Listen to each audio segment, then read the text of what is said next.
हाँ जी 11th class. Yes बेटा, practice question paper 2 का हम ABCD चारों सेक्शन डिस्कस कर चुके हैं। आज हम डिस्कस करने लगे हैं बेटा सेक्शन E, जिसमें केस स्टडी बेस्ड क्वेश्चन होते हैं, 4 मार्कर क्वेश्चन और आपको 3 क्वेश्चन करने हैं। ठीक है। First question in this section is for an EMC project a team of class 11 students prepared cubicle boxes for Diwali Mela. One of such box is placed in first quadrant as shown in the figure below with O is the origin. Rather यहाँ होंगी बेटा mistake है, octant, first octant में box रखा गया है, O जहां पर ओरिजिन है। I think clear to understand picture है बेटा। आपको दिख रहा है एक्सिस के साथ जोड़ के हुए इसके एजेस रखे हुए हैं, एक्स वाई जेड इसके एजेस की लेंथ है। ठीक है। Based on the above information, answer the following question. If the coordinates of the point P are 3, 4, 5, then find the distance of a point P from the y-axis. P point दे रखा है बेटा figure में और इसके coordinates कहें आपको 3, 4, 5 हैं. Find the distance of the point P from the y-axis. I hope जिन्होंने भी पहले MCQs वगैरह टॉपिक्स मेरे साथ किए हैं उनको क्लियर कट याद है। ये डिस्टेंस आपका क्या होगा बेटा, square root of x coordinate square plus z coordinate. y axis से निकाल रहे हैं तो x coordinate square plus z coordinate square, x axis से निकालेंगे तो y z कोऑर्डिनेट का ऐसे ही लेंगे और अगर z एक्सिस से निकालें तो x y कोऑर्डिनेट का। ठीक है, एक बार समझा देती हूँ मैं कैसे आया था। देखिए ये P पॉइंट है, y एक्सिस से डिस्टेंस का है तो बेसिकली ये जो डायगोनल है इस रेक्टेंगल का, इसकी लेंथ पूरी ये आपको निकालनी है। और ये कैसे निकलेगी, देखिए 3, 4, 5 P के कोऑर्डिनेट्स हैं, इसका मतलब ये x लेंथ जो है वो 3 है, ये जो y लेंथ है ये 4 है और ये z लेंथ 5 है। ठीक है, अब हमने क्या किया, ये डिस्टेंस है जो हमें निकालना है, ये इस रेक्टेंगल का डायगोनल है तो ये रेक्टेंगल की लेंथ इसके इक्वल है, ये क्या है x, तो ये x हो गया। ओके, और ये वाली लेंथ जो है वो इसके पैरेलल है, इसके इक्वल है और ये क्या है z। ओके, z था 5 यहाँ पर और x था 3 यहाँ। हो गया यही डिस्टेंस रेक्टेंगल, हमने पाइथागोरस थ्योरम लगाई और इसका हाइपोटेन्यूज कैलकुलेट कर लिया। ओके, कैलकुलेट कर लें पूरा। This is square root 9 plus 25, this is square root of 36, 6 distance है 6। आप ध्यान रखेंगे बेटा एक्स एक्सिस से ही ये डिस्टेंस की बात होगी तो that will be square root of y square plus z square. Y axis से डिस्टेंस की बात होगी तो that will be square root x square plus z square जो हमने निकाला अभी। और जेड एक्सिस से डिस्टेंस की बात होगी ऐसे स्पेस में पॉइंट की तो that will be x square plus y square, square root x square plus y square. Okay, ये याद रखिए आप अच्छे से, सीधा डायरेक्टली निकाल पाएंगे। चलिए, if the coordinates of the point P are 5, 12, 13, then find the distance of point P from XY plane. XY plane से स्पेस में सीधा डिस्टेंस क्या होता है बेटा, Z कोऑर्डिनेट। इसको भी एक बार फिगर से रिकॉल करवा दूं। देखिए XY प्लेन ये है, P पॉइंट का इससे डिस्टेंस, तो ये जो इस पर परपेंडिकुलर ड्रॉ हो रहा है उसकी लेंथ, ये वाली लेंथ, और ये क्या है इक्वल, दैट मीन्स Z के। ठीक है, और z यहाँ क्या है 13, दैट डिस्टेंस इज 13। कोई कैलकुलेशन नहीं करनी, आपकी understanding. Okay, let the coordinates of the point P and Q are this and this, then find the distance P। ये तो डायरेक्ट आपका डिस्टेंस फॉर्मूला है बेटा। PQ कैलकुलेट कर लेते हैं, 7 minus 10 whole square, x coordinates के डिफरेंस का स्क्वायर। अब पहले से भी दूसरे को कर सकते हैं, कोई दिक्कत नहीं है। 8 minus 12 whole square plus 12 minus 7 whole. ठीक है, एक्स कोऑर्डिनेट के डिफरेंस का स्क्वायर प्लस वाई कोऑर्डिनेट्स के डिफरेंस का स्क्वायर, प्लस जेड कोऑर्डिनेट्स के डिफरेंस का स्क्वायर, राइट। ये क्या हो गया, 3 स्क्वायर 9, ये क्या हो गया 4 स्क्वायर 16, दिस इज 5 स्क्वायर 25, हो गया टोटल सम 50, 50 मीन्स 25 इंटू 2, तो ये हो गया 5 स्क्वायर रूट 2। डिस्टेंस है, यूनिट्स लिख दीजिए, कोई रादर हम इनमें भी लिख देना चाहिए, डिस्टेंस है, यूनिट हमें दी नहीं हुई but we can write here units, okay. Let the point P be 1, 2, 3, 4. Then find the coordinates of R, which is the image of point P in x-axis. अब P पॉइंट के coordinates दे रखे हैं बेटा आपको 1, 2, 4 और आपको कहा है इसकी image with respect to x axis R, उसके कोऑर्डिनेट्स बताइए। इमेज में सिंपली बात कहूँ मिरर इमेज देखिए एक्स एक्सिस के विद रिस्पेक्ट कहा है, तो मिरर इमेज आप अंडरस्टैंड करेंगे तो यहाँ से जो ये परपेंडिकुलर आ रहा है इसको सीधा स्ट्रेट फॉरवर्ड आगे बढ़ाया, जितनी लेंथ इसकी है उतनी लेंथ इसकी, ठीक है। तो सिंपली क्या हुआ, कोऑर्डिनेट आपको ऑक्टेंट्स की समझ है तो आपने सिर्फ अंडरस्टैंड करना है ये पॉइंट कहाँ पहुंचा, ये आर पॉइंट, इसके कोऑर्डिनेट्स बताने आपको। ये आर पॉइंट से को एक्स कोऑर्डिनेट तो यही रहेगा पॉजिटिव, वाई इस साइड पॉजिटिव था, अपोजिट साइड हो गया अब आर के लिए नेगेटिव साइड, तो -2 हो गया, ठीक है। और जेड कोऑर्डिनेट, ये जेड अप साइड था, ये डाउन साइड हो गया, ठीक है, तो -4। सिर्फ इन कोऑर्डिनेट्स के पॉजिटिव नेगेटिव साइन में डिफरेंस पड़ता है, ऐसे में मिरर इमेज जब एक्सिस के थ्रू लेते हैं, ठीक है। तो ये आपकी मिरर इमेज हो गई, आर के कोऑर्डिनेट्स आपके हो गए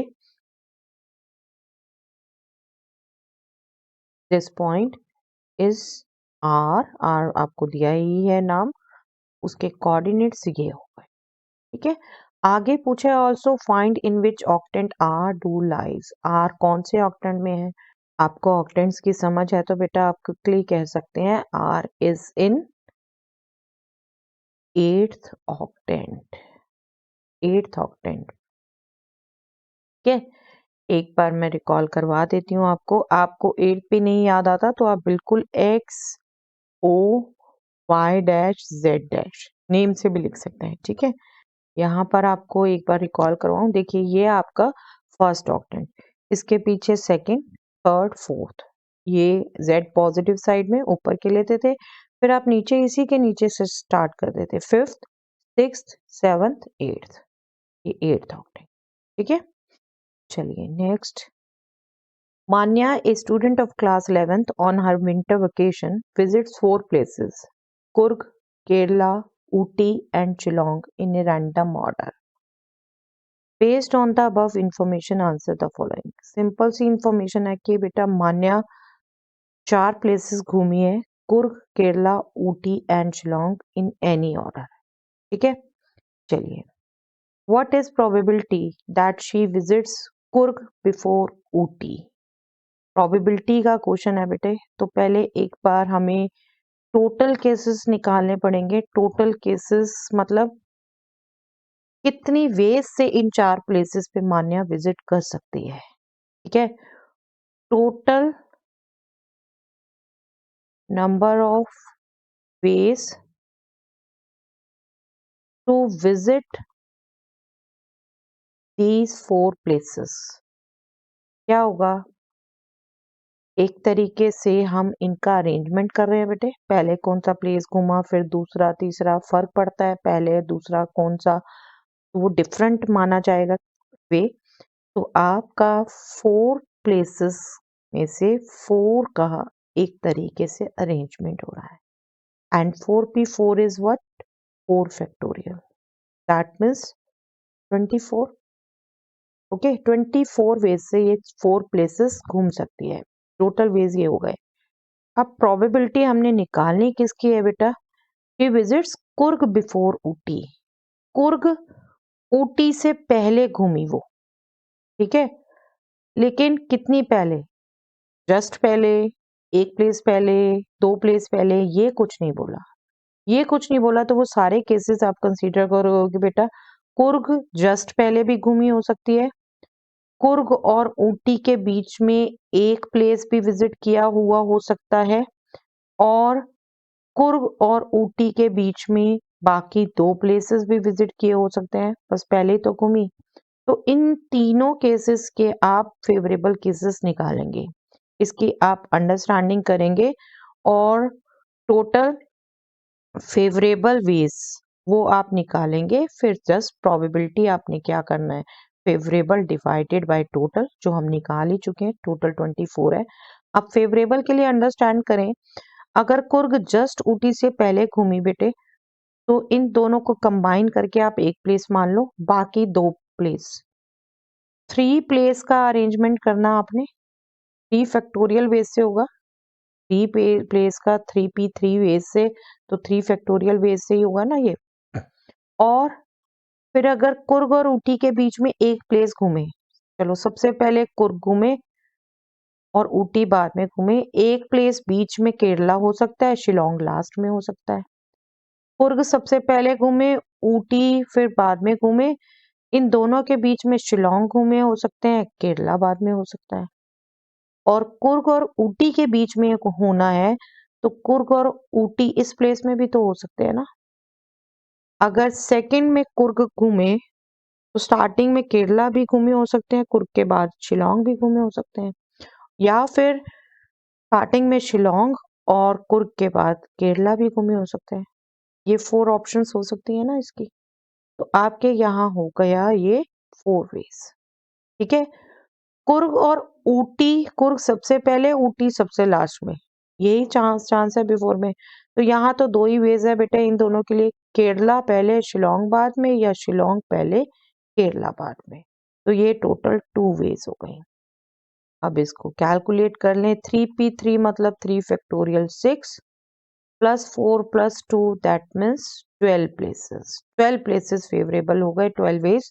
तो आपकी प्रोबेबिलिटी जो पूछी है आपसे, पूरी लैंग्वेज लिखने की बजाय हम रिक्वायर्ड प्रोबेबिलिटी लिख देते हैं बेटा, that will B favourable cases 12 upon total cases 24, 1/2। Okay, आप ये देखो कि ये क्वेश्चन प्रोबेबिलिटी और परमुटेशन कॉम्बिनेशन का मिक्स है, ठीक है, मिक्स है। चलिए, what is the probability that she visits Kerala first and Ooty last. Kerala सबसे पहले विजिट की, ऊटी सबसे लास्ट में विजिट की। तो केरला फर्स्ट, ऊटी लास्ट, तो दैट मीन्स बीच में जो शिलोंग और कुर्ग विजिट किया, वो इस ऑर्डर में भी हो सकता है, वो इस ऑर्डर में भी हो सकता है। केरला फर्स्ट, ऊटी लास्ट होना है, तो 2 ही वेज है। तो रिक्वायर्ड प्रोबेबिलिटी क्या हो गई, 2 favourable cases and 24 total cases. वो तो आपने बार बार नहीं निकाला, 2 फेवरेबल केसेस हो गए, 24 टोटल, तो 1/12 probability. Okay, what is the probability that she visit Shillong before Ooty and Ooty before Coorg. Shillong visit किया ऊटी से पहले और ऊटी विजिट किया कुर्ग से पहले। जस्ट बिफोर नहीं कहा बेटे, बिफोर कहा है, ठीक है। तो ये ऑर्डर रहना चाहिए। तो सिर्फ 4th प्लेस रह गया केरला। तो केरला सबसे पहले भी विजिट किए हो सकते हैं, एक ऑप्शन। इन दोनों के बीच में विजिट भी किए हो सकते हैं, दूसरी ऑप्शन। इन दोनों के बीच में भी विजिट किए हो सकते हैं, तीसरी ऑप्शन। और सबसे लास्ट में भी विजिट किए हो सकते हैं, चौथी ऑप्शन। लेकिन इनका ऑर्डर तो यही रहना है, ऊटी पहले नहीं आना, कुर्ग पहले नहीं आना, ये ऐसे ही रहना है। तो 4 ऑप्शंस रह गई बेटा केरला के लिए। तो वो प्रोबेबिलिटी क्या हो गई, फेवरेबल केसेस 4 और टोटल केसेस वही 24। तो फेवरेबल 4, टोटल 24, दिस इज 1/, ठीक है, अंडरस्टैंडिंग। इसके ऑप्शन में ये पार्ट है बेटा, what is the probability that she visits Kerala just before Coorg. Kerala अब जस्ट बिफोर कुर्ग किया है, मतलब ये इसी ऑर्डर में ही होगा और साथ ही होगा। तो फिर जैसे बेटे सबसे पहले केस में किया था, इन दोनों को आप एक प्लेस काउंट कर लोगे, दूसरा प्लेस ऊटी और शिलोंग तीसरा प्लेस। तीनों प्लेसेस का अरेंजमेंट तो फेवरेबल हो गए, 3 में से 3 का अरेंजमेंट करना है 3 फैक्टोरियल। ठीक है, तो यहाँ पर भी प्रोबेबिलिटी क्या हो जाएगी, favourable cases 3 factorial, that means 6 divided by total cases 24, 1 by 4. Okay, 1 by 4. चलिए, students of a Delhi government school are very happy with their newly constructed school building. One of the students of class 11, Surinder, is looking at the window of his classroom B on ground floor and window of his math lab on first floor. देखिए, ये student एक तरीके से दिखाया बेटा, ये student देख रहा है क्लासरूम के विंडो, ठीक है, ऑन द ग्राउंड जो है क्लासरूम उसकी विंडो, और फर्स्ट फ्लोर पे जो मैथ्स रूम है उसका मैथ्स लैब है उसकी विंडो। ओके, यहाँ पर खड़ा हुआ स्टूडेंट देख रहा है। Surendra observe that angle of elevation from the ground D to B and A are 15 degree and 75 degree. ये आपको यहाँ पर बोल दिया, यहाँ D से ये B, ये एक तरीके से 15 डिग्री है और ये एंगल ऑफ एलिवेशन 75 डिग्री है। ठीक है, ये आपको बोला है। If he is standing at a distance of 10 into 2 plus root 3 metre from the building, मतलब CD अगर ये है, ये C एक तरीके से प्लेन में इसके लेवल पे काउंट किया जा रहा है, दिखा भी रखा बेटा, ये डिस्टेंस आपको गिवन है 10 into 2 plus root 3 metre. Answer the following on the basis of the information. First step, find the height of the top of the window of his classroom. Second step, find the height of the top of the window from the ground of his math lab. Height बतानी है बेटे दोनों में, तो आपका height and distance जो 10th में पढ़ा हुआ है एक तरीके से आप वो अप्लाई करेंगे। पहले में आपको हाइट बतानी है विंडो ऑफ द क्लासरूम, ये BC एक तरीके से बताना है, ये BC बताना है क्या होगा। ठीक है, तो हम ट्रिग्नोमेट्री यूज करें, ये एंगल हमें दिया है 15 डिग्री, तो टेंजेंट ऑफ 15 डिग्री ये हमारा होगा बेटे परपेंडिकुलर BC अपॉन CD, जो हमें लेंथ दे रखी है। ठीक है, तो BC यहाँ से हम निकालेंगे, तो BC will be CD into tangent 15 degree. ठीक है, अब CD भी आपको पता है 10 into 2 plus root 3 मीटर, और टेंजेंट 15 भी आप निकाल सकते हैं। टेंजेंट 15 हम कैसे निकाल सकते हैं, टेंजेंट 45 डिग्री माइनस 30 डिग्री या फिर 60 डिग्री माइनस 45 डिग्री, जिससे भी आप निकालना चाहें। Tangent A minus B, that means tangent A minus tangent B divided by 1 plus tangent A 45 degree into tangent 30 degree, right. Formula apply किया simply tangent A minus B का, इसे put कर दीजिए। Tangent 45 is 1, tangent 30 degree is 1 by root 3, 1 plus tangent 45 is 1, tangent 30 is 1 by root 3। तो ये आपने LCM लिया, आगे आपके पास root 3 minus 1 upon root 3 plus 1, इसको आप चाहें तो रैशनलाइज कर दीजिए, रूट 3 माइनस 1 से रैशनलाइज करेंगे, this will be root 3 minus 1 whole square, that means 3 plus 1 minus 2 root 3 divided by 3 minus 1 that means 2, तो ये हो जाएगा 2 minus root 3। Okay, that means जो आपसे पूछिए हाइट ऑफ द विंडो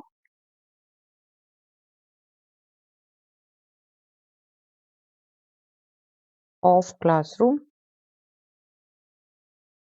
वो क्या हो जाएगी, BC। BC आप कैलकुलेट कर लीजिए, इसमें आप वैल्यू पुट कर दीजिए, CD था 10 into 2 plus root 3, tangent 15 degree आया, देखिए आपका 2 माइनस रूट 3, तो ये आप a plus b into a minus b यहाँ भी फॉर्मूला लगा के कर सकते हैं। 2 square is 4, root 3 square is 3, 4 minus 3 1, तो 10 मीटर आपकी लेंथ आ गई, 10 मीटर हाइट। ओके, चलिए इसका next part, find the height of the top of the window from the ground of his math lab. Math lab की जो window है ए position पर, उसकी हाइट निकालनी है, दैट मीन्स ए से निकालनी है। अब यहाँ पर भी सेम ट्रिग्नोमेट्री, अब हमें ये एंगल दिया हुआ है 75 डिग्री। यहाँ पर क्या होगा, AC upon CD is tangent of 75 degree, that means AC will be CD, जो हमें पता ही है, टेंजेंट 75 डिग्री हमें निकाल, तो टेंजेंट 75 डिग्री, इसको भी हम इजिली कैलकुलेट कर सकते हैं, that will be tangent of 45 degree plus 30 degree. इसमें फॉर्मूला लग जाएगा अब आपका टेंजेंट ए प्लस बी का, tangent of 45 degree plus tangent of 30 degree divided by 1 minus tangent 45 degree into tangent 30 degree. Tangent 45 degree means 1, tangent 30 degree means 1 by root 3, tangent 45 1, tangent 31 by root 3। पहले put कर दिया आपने, बस इसको simplify करिए, this will be root 3 plus 1 divided by root 3 minus 1। LCM लिया आपने numerator denominator में दोनों में, और अब आप रैशनलाइज कर दीजिए इसे, रूट 3 प्लस 1 से रैशनलाइज होगा, न्यूमरेटर में आ गया a plus B whole square का formula 3 plus 1 plus 2 root 3, denominator में आ गया a minus B into A plus B का formula root 3 square 3 minus B square 1, ये आपका हो गया 4 plus 2 root 3 divided by 2, that means 2 plus root, okay, that means height of the top of the window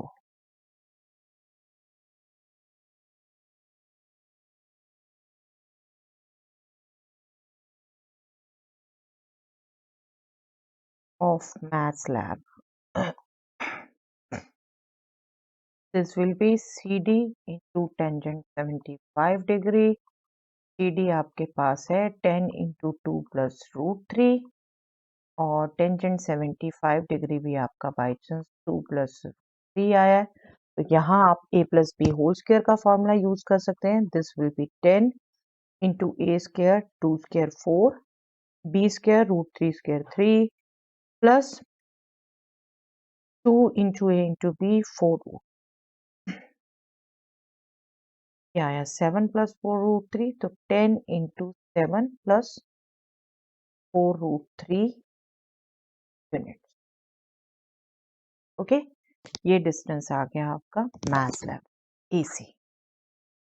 okay, तो यहाँ आपका section E भी discuss हो जाता है बेटा। आई होप आपको ये केस स्टडीज यूजफुल लग रही हैं, और आप खुद भी ये प्रैक्टिस करके देखिए बेटा। मैं तो डिस्कशन कर रही हूँ, बट आपको मैं यही सजेस्ट करूंगी, सैम्पल पेपर दिए हुए हैं तो आप 3 घंटे प्रॉपर बैठ के इनको करके देखिए, अपनी टाइम मैनेजमेंट भी चेक। ओके, चलिए दैट्स ऑल फॉर दैट।